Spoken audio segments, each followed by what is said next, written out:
Okay, good afternoon, everybody. We are joined by Commissioner Jeff Hurd of the Western Athletic Conference here to discuss the cancellation of our basketball tournament due to the ongoing COVID-19 crisis across our country. Commissioner Hurd. Thank you, Chris, and welcome everybody. I don't think any of us anticipated being here 24 hours ago or 48 hours ago, or when we all got here. I guess I should have known that the stars weren't aligned properly when I had 2 flights canceled just trying to get here on Tuesday. So obviously what's happened is unprecedented. It's uncharted waters for everybody.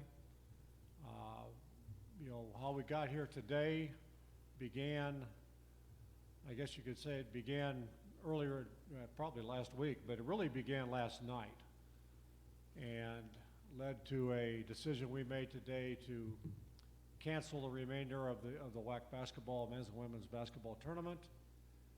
In addition to that, our board of directors earlier this morning voted to suspend all spring conference sports and championships for an indefinite period of time, pending further information. So that's where we stand today, and that's just a kind of a Cliff Notes version of what happened.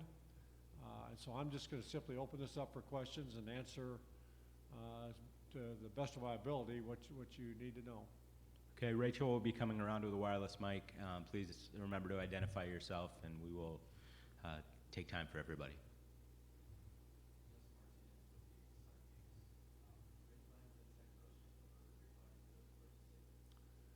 They haven't yet. I'm going to have that discussion. We simply haven't had the time. That's certainly on the list of questions that need to be answered, but they're things have happened pretty rapidly this morning, and we just haven't had time to delve into all the details. On the back, Rachel, come on.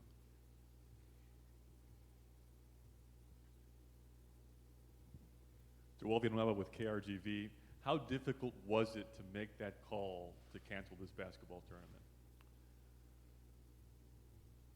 I think if you look at the total picture, you know, let me backtrack a little bit. I don't think anybody wanted to cancel the tournament in terms of, you know, in a perfect world scenario, you want to play. And you want to play for a lot of reasons, and particularly for the student athletes that are playing the game. But for that reason also, the decision to cancel really wasn't a difficult decision. It was one, there really wasn't another decision to make. I think you have to look at a total picture. And our efforts and our decision, our discussion this morning was based solely on what's best for the student athletes involved, both short-term and long-term. And that made the decision fairly easy. Matt Rybeltowski with Forbes.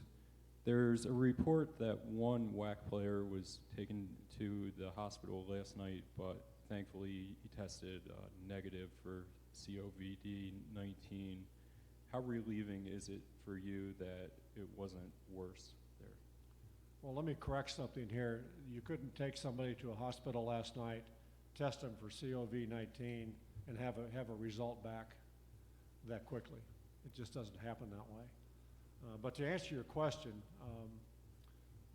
that certainly was part of our process. I think it's more accurate to say there was no indication at all for the individual involved that there was any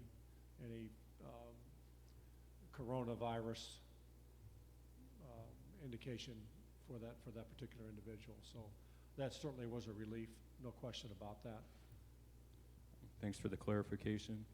This is something that conferences have dealt with all across the country, but without providing the exact figures about how much revenue does the conference stand to lose by this cancellation here? I couldn't even begin to tell you. That's, again, that's one of those things that will take some time. There's a number of issues involved with it.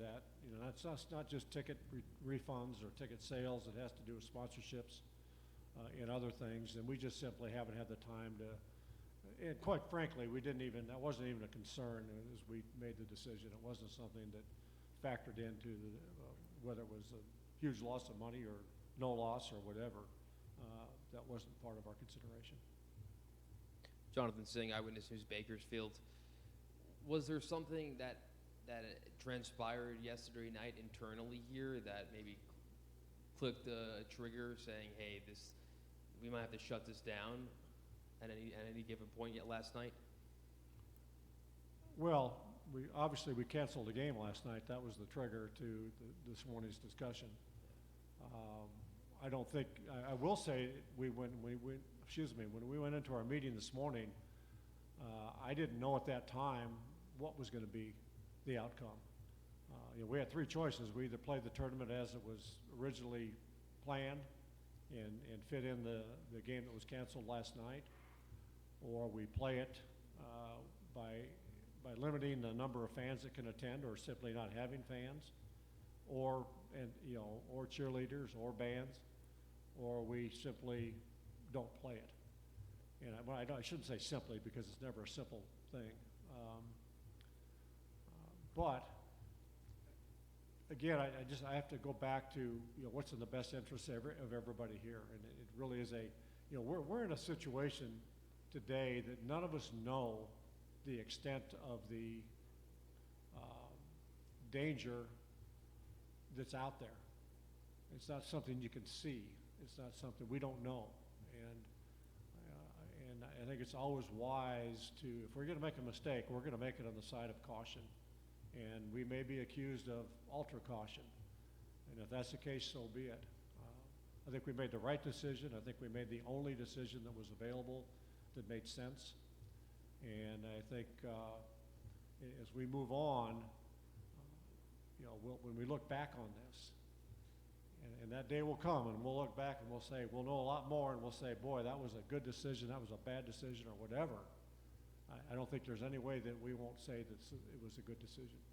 I just have one more question. As commissioner, how tough is it for you to kind of tell these schools to pack it up and you're not playing and that's it? And for some schools like Bakersfield, JCU, and others, their season's over, and for the runners, it's their last time here in the WAC too.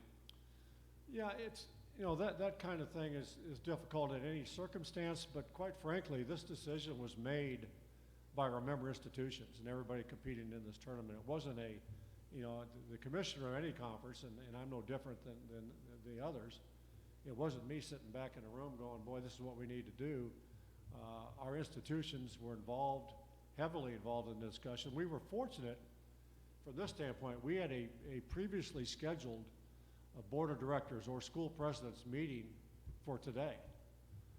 And it was a joint meeting of presidents and athletics directors from all our member institutions. So it was already scheduled. And then we were fortunate from the standpoint that normally all of our school presidents probably wouldn't be here at this time.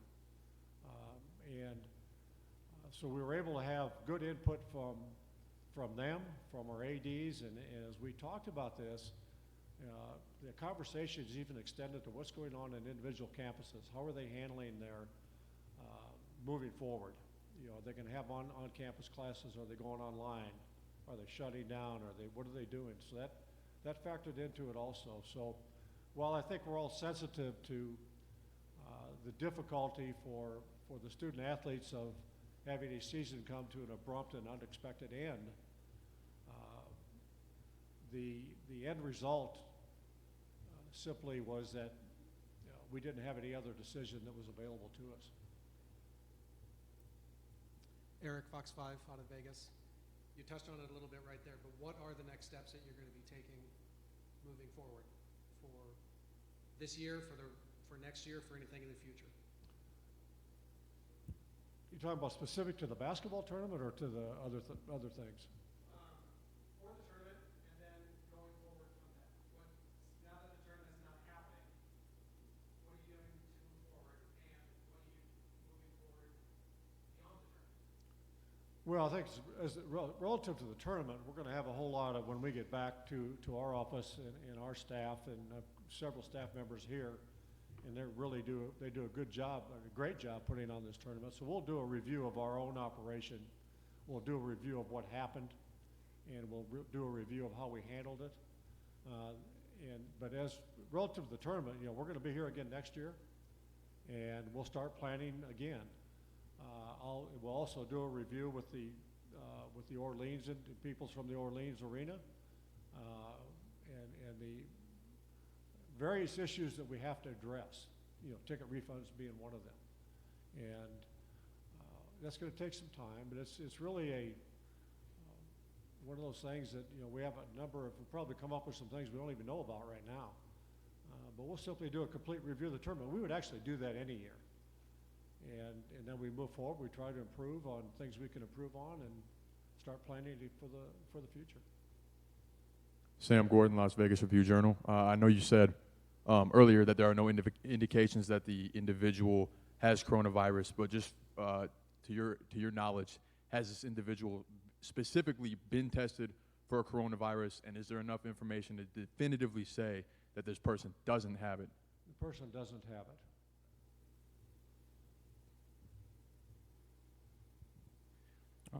it. In the interest of player safety, as you noted before, what's your view on whether the NCAA tournament should be canceled or at least delayed a few weeks?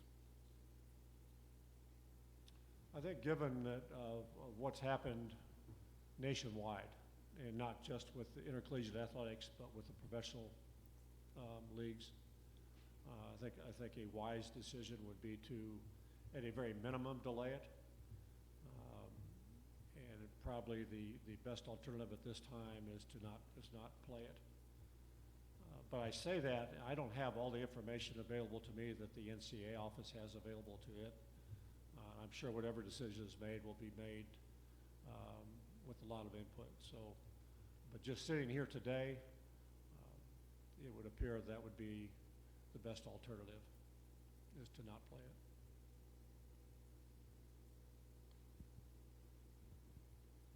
Nick James with KGT in Bakersfield. Jeff, you were saying, I think we spoke to you yesterday off camera. So the 3 games that were played yesterday, there was no issue with that. So the plan was, amid the NBA and all that happening, the 3 games were played, then going into the last game of the night, is that when you guys decided, you guys found out about that player and then shut it down because there was no issue with the first 3 games? Is that the understanding? Yeah, There was I no think issue there? I can clarify a little bit. I became aware, and actually a couple of members of my staff became aware before I did, of a potential medical issue at some point during the 3rd game. If I can't give you a specific time because I don't remember, but it was somewhere saying the first half of that 3rd game that we needed to look into, and that led to the cancellation of the or at that time postponement of the 4th game, and that's how it happened. There was a number of conversations that were held, a number of people that we had to speak with, and the timing of it was that's just the way it turned out. But we had to make a decision, and even pushing the game back, later last night was not a really good option.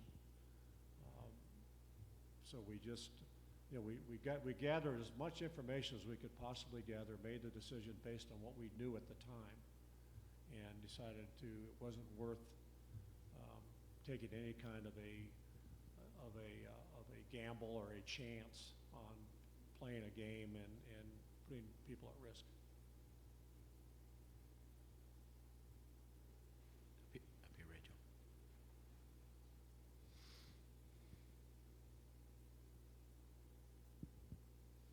Commissioner Sean Walker from KSL in Salt Lake City. You mentioned spring sports also being impacted by this decision. Can you just go a little deeper into what that entails? Are we talking cancellations, postponements, on campus, everything? Yeah, it basically means that the all conference sports, and in our case, and we'll make it simple, the baseball, softball, golf, tennis, whatever the conference sponsors, all those sports are suspended at this time. There will be no conference competition. Conference championships, as of right now, will not be played.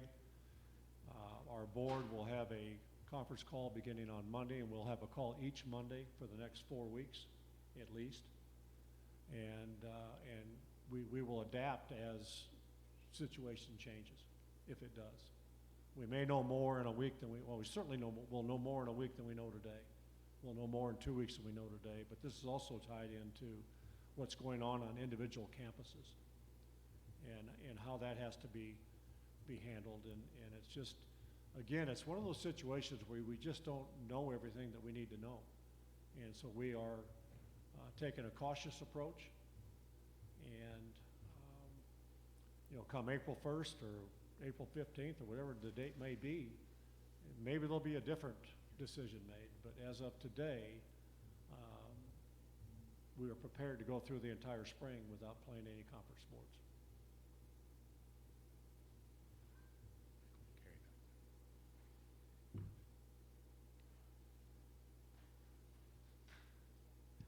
Carrie Osep, 23 ABC in Bakersfield. So Jeff, you mentioned that this was not a simple decision and obviously following suit with the other tournaments across the country. But for these players that obviously some of them did have, you know, emotion about not being able to play in this tournament, and you, I'm sure, as a fan of sports, what's your message to those players and coaches who did have their hearts set on playing despite the obvious health concerns? Well, the message is it's an unfortunate situation. It's one that nobody could have seen coming, you know, a week or two ago. But it's one that developed very rapidly. And I'll go back to the same thing that I said earlier. I understand disappointment. I understand that there are fans, there are student athletes, there are coaches who are upset by the fact the season ended the way it did. At the same time, you have to put it in perspective. What's more important? And in my mind and in our minds as a conference, I think we'd be negligent if we did not take safety into account first. And it wasn't, you know, a minor concern. It was, you know, we know what's going on nationwide. We know what's going on worldwide. This isn't something that's confined to Las Vegas or to the WAC tournament. This is going on coast to coast and country to country. And you know, we had to react appropriately. So I understand disappointment, but sometimes you don't have other options. Any further questions? Okay, thank you for joining us. Thank you, appreciate it.